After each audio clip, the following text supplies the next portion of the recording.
السلام علیکم ورحمۃ اللہ وبرکاتہ۔ الحمد للہ رب العالمین والصلاة والسلام علی سید المرسلین سید الاولین والآخرین سیدنا ونبینا وامامنا وقدوتنا واسوتنا محمد وعلی آلہ واصحابہ وازواجہ وذریاتہ وبارک وسلم تسلیما کثیرا کثیرا، اما بعد۔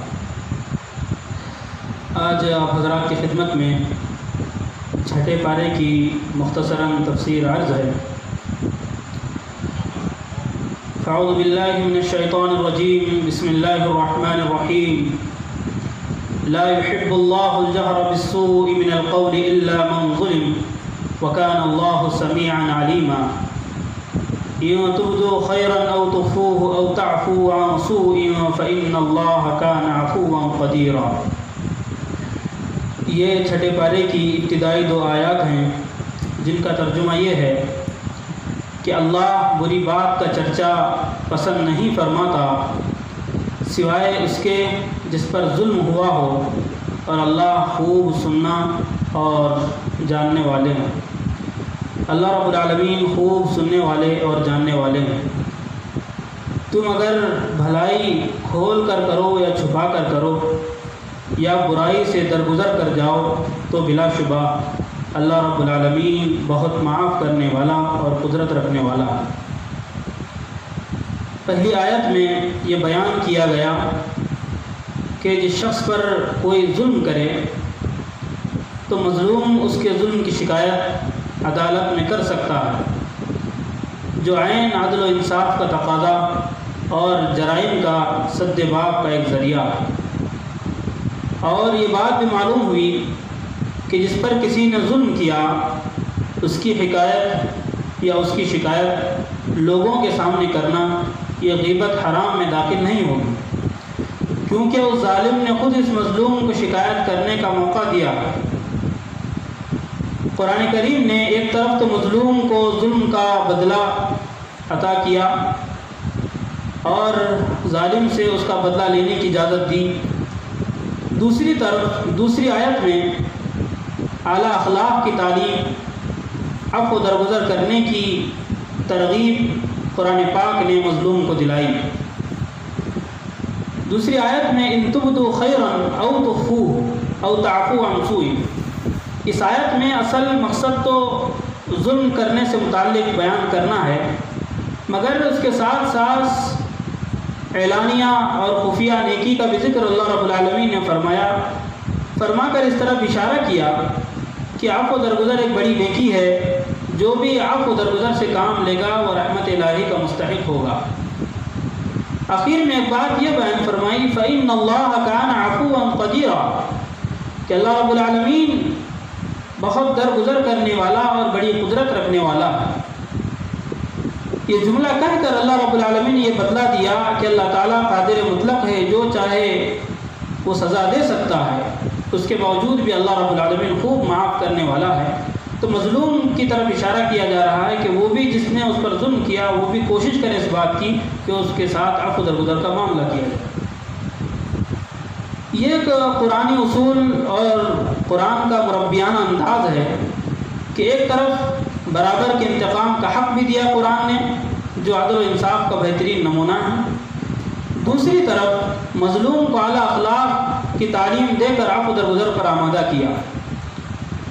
آخر میں ایک بات یہ سمجھ لینی چاہیے کہ مظلوم کی بد دعا سے، مظلوم کی آہ سے ہمیشہ آدمی بچنے کی کوشش کریں، کیونکہ حدیث پاک میں آتا ہے، بخاری شریف کی حدیث ہے، کتاب المظالم میں یہ حدیث وارد ہوئی ہے۔ اللہ کے رسول صلی اللہ علیہ وسلم نے ارشاد فرمایا اتق دعوة المظلوم فإنها ليس بينها وبين الله حجاب، کہ تم مظلوم کی آہ سے بچو، کیونکہ مظلوم کی بد دعا اور اللہ کے درمیان کوئی پردہ عائل نہیں ہوتا۔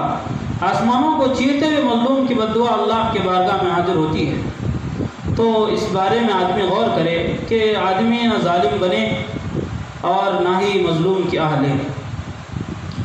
دوسری بات، سورہ نساء اس چھٹے پارے کی تقریباً 4-5 صفحات کے بعد ختم ہو چکی، اس کے بعد آغاز سورۃ المائدہ کا ہونے جا رہا ہے کہ یہ سورت مدنی سورت ہے، اس کی بعض آیات مکی ہیں۔ جو احکامات اور مسائل اس سورت میں بیان کیے گئے وہ تمام احکامات حتمی اور ناسخ ہیں، اور نزول کے اعتبار سے یہ سورت آخری دور کی سورت ہے۔ ظاہر بات ہے جب آخری دور کی سورت ہوگی تو اس میں مسائل بھی پورے کیے جائیں گے، تو اس میں تمام احکامات تقریباً بیان کیے جا چکے ہیں۔ اس سورت کی ابتدائی آیات میں اللہ رب العالمین نے مومنین کو وعدہ پورا کرنے کی دعوت دی، وعدہ پورا کرنے کا حکم دیا، اس کی تلقین کی کہ ایک ایمان والا جب کسی سے وعدہ کرے تو ہرگز وعدہ خلافی نہ کرے۔ اس کا تذکرہ اللہ رب العالمین نے پہلی آیت میں فرمایا۔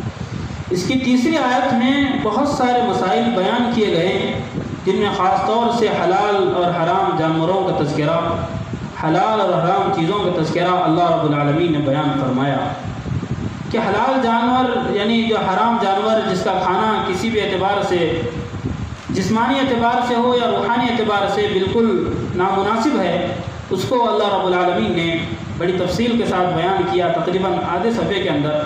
حرمت علیکم المیتۃ والدم ولحم الخنزیر وما اہل لغیر اللہ بہ والمنخنقۃ والموقوذۃ والمتردیۃ والنطیحۃ وما اکل السبع الا ما ذکیتم۔ تقریباً 9 چیزیں ہیں جس میں اللہ رب العالمین نے 9 قسم کے جانور جن کو اللہ رب العالمین نے حرام قرار دیا۔ کہ پہلی بات اللہ رب العالمین نے بیان فرمائی کہ تمہارے لیے مردار کو حرام کیا گیا۔ المیتہ، مردہ جانور جو بغیر کسی ذبح کے مر جائے یا اپنی فطری طور پر ہو یا بیماری کی وجہ سے یا طبعی موت کی وجہ سے مر جائے تو ایسا جانور بھی انسان کے لیے کھانا حرام ہے۔ دوسری بات والدم، خون۔ قرآن کریم کی دوسری آیت میں دم مسفوحاً ایک قید لگائی کہ بہتا ہوا خون کیا ہے؟ حرام ہے۔ بہتا ہوا خون، اس کا استعمال بھی اللہ رب العالمین نے حرام قرار دیا، جو جاہلیت میں عربوں کا یہ ایک طریقہ تھا کہ وہ خون کا بھی استعمال کرتے تھے، اللہ نے اس خون کو حرام کیا۔ تیسری بات ولحم الخنزیر، خنزیر کا گوشت بھی اللہ رب العالمین نے حرام کیا، اور خنزیر اس کے اندر نجاست ہے، بہت ساری نجاست ہے، اسی لیے اللہ رب العالمین نے خنزیر کو بھی کیا کیا؟ حرام قرار دیا۔ چوتھی بات اللہ نے بہت اہم بیان کی، وہ یہ ہے وما اہل لغیر اللہ بہ، جو اللہ کے علاوہ نام پر، اللہ کے علاوہ کے نام پر ذبح کیے گئے جانور وہ بھی اللہ رب العالمین فرما رہے وہ بھی حرام ہے۔ زمانہ جاہلیت میں دستور تھا کہ مشرکین اپنے بتوں کے نام پر جانور ذبح کرتے تھے، اس کی اللہ رب العالمین نے سختی کے ساتھ تردید فرمائی کہ اللہ کی رضا کے خلاف دوسروں کی رضا کے لیے جو جانور ذبح کیے جائیں گے وہ جانور بھی اللہ رب العالمین نے حرام قرار دیا۔ والمنخنقہ، پانچویں بات کہ وہ جانور جس کو گلا گھونٹ کر مار دیا گیا ہو یا خود ہی کسی جال میں پھنس کر گردن کے دبنے کی وجہ سے مر گیا ہو، ایسا جانور بھی اللہ رب العالمین نے حرام فرمایا۔ یہ حرام جانور ہے، اس کا آدمی استعداد رکھے۔ والموقوذہ، چھٹی بات اللہ نے یہ بیان کی، وہ جانور جو کسی مار کی وجہ سے مر گیا، چاہے وہ لاٹھی کا مار ہو یا کسی اور چیز کا مار ہو، مار کی وجہ سے جو جان مر گیا وہ بھی جانور اللہ رب العالمین نے اس کو بھی حرام قرار دیا۔ والمتردیہ، وہ جانور جو ٹکر سے، کسی کے ٹکر سے مر جائے یا اونچی جگہ سے، اونچی عمارت سے ہو یا کنویں میں گر کر مر جائے، اس جانور کو بھی اللہ رب العالمین نے حرام قرار دیا۔ والنطیحہ، اور وہ جانور جس کو کسی جانور نے مار دیا ہو سینگ کے ذریعے یا کسی اور ذریعے، تو وہ جانور بھی اللہ رب العالمین نے، اگر وہ جانور مر جائے تو وہ بھی اللہ رب العالمین نے حرام قرار دیا۔ ٹکر کے ذریعے آج کل جو ایکسیڈنٹس ہوتے ہیں، اگر اس میں بھی اگر جانور مر جاتا ہے تو وہ بھی جانور حرام ہے، حلال نہیں۔ آخری بات جو بیان کی وما اکل السبع الا ما ذکیتم، اور وہ جانور جس کو کوئی درندہ ہاڑ کر کھا لے اور وہ جانور ہلاک ہو جائے۔ ہاں، درندے نے پکڑا ہی تھا، کوئی انسان جا کے فوراً چھڑائے اور فوراً اس کو ذبح کر دے تو پھر وہ کیا ہے؟ حلال ہے۔ ذبح کرنے سے پہلے جانور مر گیا تو وہ جانور حرام ہے۔ تو اتنی ساری باتیں بیان کی گئی، خلاصہ اس میں یہی نکلتا ہے کہ جو جانور شرعی ذبح کے خلاف مر جائے تو وہ جانور حرام ہے، یہ اس کا خلاصہ ہے۔ دوسری بات، اس آیت کے اندر اللہ رب العالمین نے یہ بیان کی کہ دین مکمل مجموعے کا نام ہے۔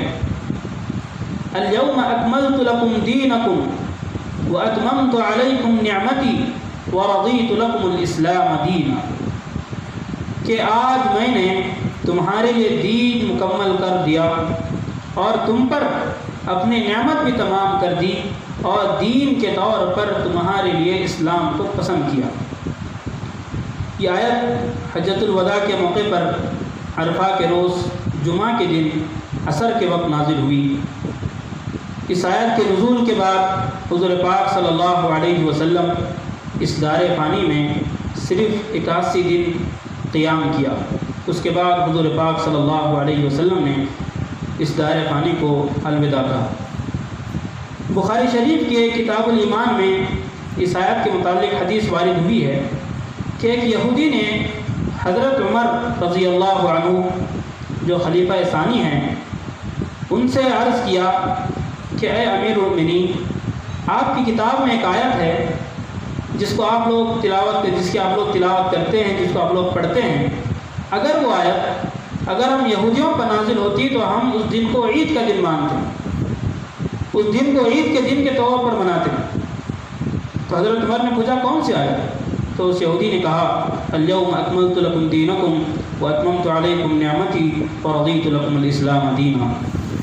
تو اس کے جواب میں حضرت عمر رضی اللہ عنہ نے کہا کہ ہم بخوبی جانتے ہیں کہ یہ آیت کس روز اور کس دن اور کس وقت نازل ہوئی ہے۔ یہ آیت عرفہ کے دن اور جمعہ کے دن نازل ہوئی، جو ہماری دونوں عیدیں ہیں۔ جمعہ بھی ہماری عید کا دن ہے اور عرفہ بھی ہمارا عید کا دن ہے۔ تو فرمایا کہ 2 عیدوں کے دن یہ آیت نازل ہوئی ہے، تو اس کی بڑی اہمیت ہے۔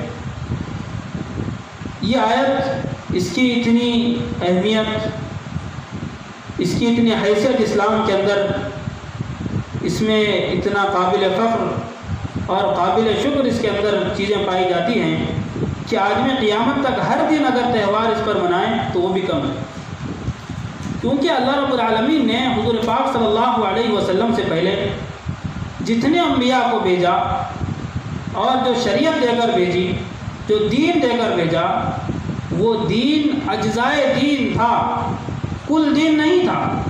جو دین اللہ رب العالمین نے اس امت کو دیا حضور پاک صلی اللہ علیہ وسلم کے ذریعے، یہ دین کل دین ہے، پورا دین ہے، اجزائے دین نہیں ہے بلکہ کل دین ہے۔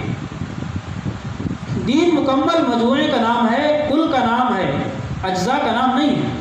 اس سے بات معلوم ہوئی، اس سے پہلے جو دین آئے وہ اس وقت کی امت کے لیے، اس وقت کی قوم کے لیے، اس وقت کے لوگوں کے لیے، اور یہ جو دین حضور پاک صلی اللہ علیہ وسلم کے ذریعے دیا گیا یہ رہتی دنیا تک کے لیے۔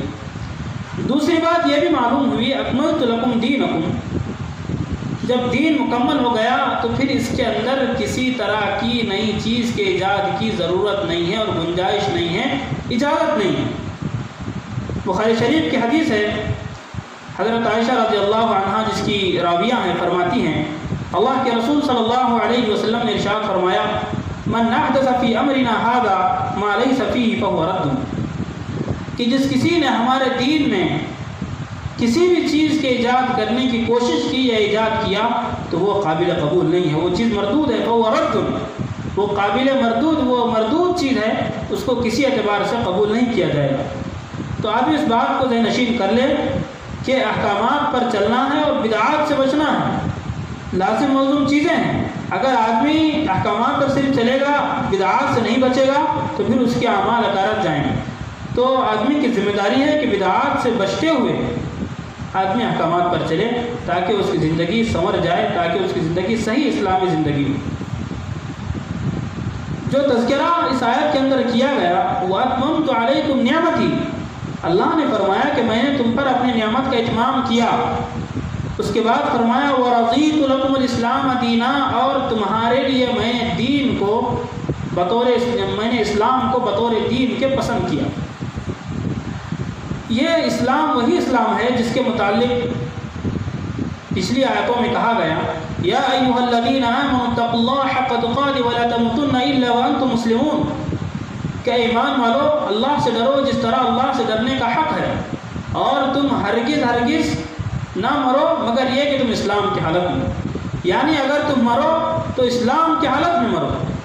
اور یہی تاکید حضرت ابراہیم علیہ السلام اور حضرت یعقوب علیہ السلام نے اپنے بچوں سے کی تھی، یا بنی ان اللہ اصطفى لكم الدین فلا تموتن الا وانتم مسلمون، اے میرے بچوں اللہ رب العالمین نے تمہارے لیے اسلام کو، ان اللہ اصطفى لكم الدین، اللہ نے تمہارے اسلام کو دین پسند کیا ہے، تو اب تمہاری یہ ذمہ داری ہوتی ہے جب تمہارا انتقال ہو تو تم اسلام کی حالت میں ہو، حالت اسلام میں تمہارا انتقال ہو۔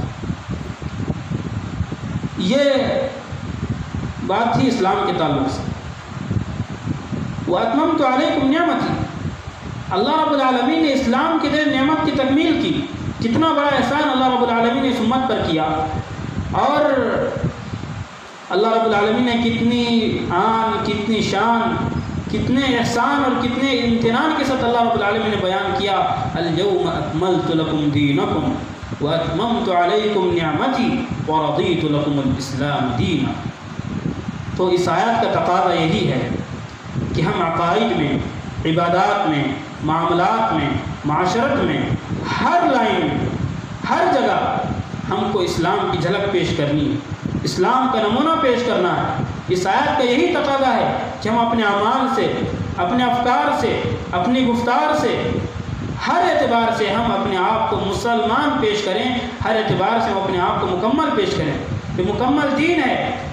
اور اللہ رب العالمین نے دوسری جگہ فرمایا جو اسلام کے خلاف کسی دوسرے مذہب کی طرف جاتا ہے تو پھر اللہ رب العالمین نے فرمایا کہ اس کا ٹھکانہ جہنم ہے۔ وَمَن يَبْتَغِ غَيْرَ الْإِسْلَامِ دِينًا فَلَن يُقْبَلَ مِنْهُ وَهُوَ فِي الْآخِرَةِ مِنَ الْخَاسِرِينَ، کہ جو اسلام کے علاوہ کسی دوسرے مذہب کی طرف دیکھتا ہے، اس کو اختیار کرنے کی کوشش کرتا ہے، تو اللہ رب العالمین نے اس کا نتیجہ یہ بیان کیا، وَهُوَ فِي الْآخِرَةِ مِنَ الْخَاسِرِينَ۔ پہلی بات تو یہ ہے کہ اس کا عمل قابل قبول نہیں ہوگا، دوسری بات یہ ہے نتیجے کے اعتبار سے وہ تباہ کاریوں میں سے، تباہ اٹھانے یعنی تباہی میں جو لوگ چلے گئے ان لوگوں میں سے اس کا حشر ہوگا۔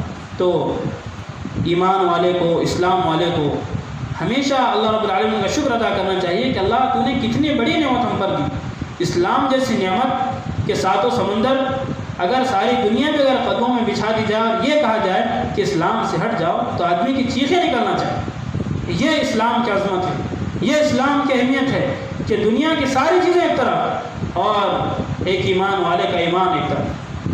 تو دنیا کی کوئی حیثیت ایمان والے کے سامنے نہیں ہے، بلکہ اللہ رب العالمین کے نزدیک جو حیثیت ہے بس ایمان والے کی ہے، دنیا میں کسی شے کی اللہ رب العالمین کے نزدیک کوئی حیثیت نہیں۔ آخری بات، ایک اہم بات کی طرف اللہ رب العالمین نے سورہ مائدہ میں اشارہ کیا کہ آدمی اگر ناحق کسی کو قتل کرتا ہے تو وہ ایسا ہے جیسا اس نے ساری انسانیت کا قتل کیا، اور کوئی آدمی عفو درگزر سے کام لیتا ہے، قابو ہونے کے باوجود اس کو معاف کر دیتا ہے، قتل نہیں کرتا، اللہ رب العالمین نے فرمایا وہ ایسا ہے گویا اس نے دنیا کو آباد کیا۔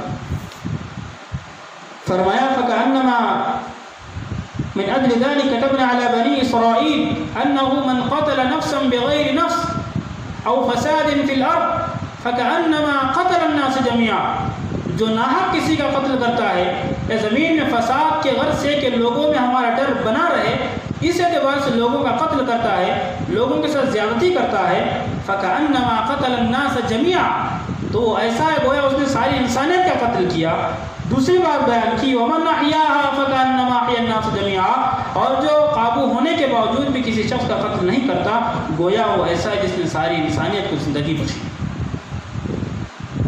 اس آیت کو دیکھیں اور آج کے حالات دیکھیں کہ آج ایسے اسلام کو پیش کیا جا رہا ہے کہ اسلام دہشت گردی سکھاتا ہے، اسلام تو ناحق لوگوں کو مارنے کا سکھاتا ہے، اسلام تو یہ سکھاتا ہے، اسلام تو وہ سکھاتا ہے، اسلام کو بدنام کرنے کی ہر طرح کی کوشش باطل کر رہا ہے۔ لیکن باطل کو یہ بات سمجھ لینی چاہیے کہ جب حق آتا ہے تو باطل چکنا چور ہو جاتا ہے۔ یہ بات ذہن میں رکھ لینی چاہیے. جو اسلام کے خلاف پروپیگنڈا کر رہے ہیں، میڈیا کے ذریعے اسلام کو بدنام کرنے کی، مسلمانوں کو بدنام کرنے کی جو ناپاک سازش رچ رہے ہیں، ان کو یہ آیت اپنے ذہنوں میں رکھنی چاہیے کہ جو اسلام وضو کے اندر زائد قطرات بہانے کی اجازت نہیں دیتا، پانی کو ضائع کرنے کی اجازت نہیں دیتا، تو وہ اسلام ایک ناحق، ایک انسان کی ناحق جان لینے کا حکم کیسے دے سکتا ہے؟ کیسے اس کی اجازت دے سکتا ہے؟ یہ تو بالکل تضاد ہے، اس میں تو اختلاف ہے کہ یہ چیزیں ہو ہی نہیں سکتی کہ اسلام کے پانی کو ضائع کرنے سے روک رہا ہے کہ پانی کا حساب اللہ رب العالمین کل قیامت کے دن لے گا اور آدمی کسی کا ناحق خون بہائے اس کا حساب نہیں ہوگا. یہ اسلام کی تعلیمات ہے کہ اسلام نے ہر چیز کو اس کے محل میں رکھنے کا حکم دیا، اس کے حدود متعین کیے، ہر چیز کا حدود متعین کیے. اگر آدمی حدود سے تجاوز کرتا ہے تو پھر اسلام نے اس کے خلاف بہت ساری چیزیں، بہت سارے عذابات تیار کیے ہیں.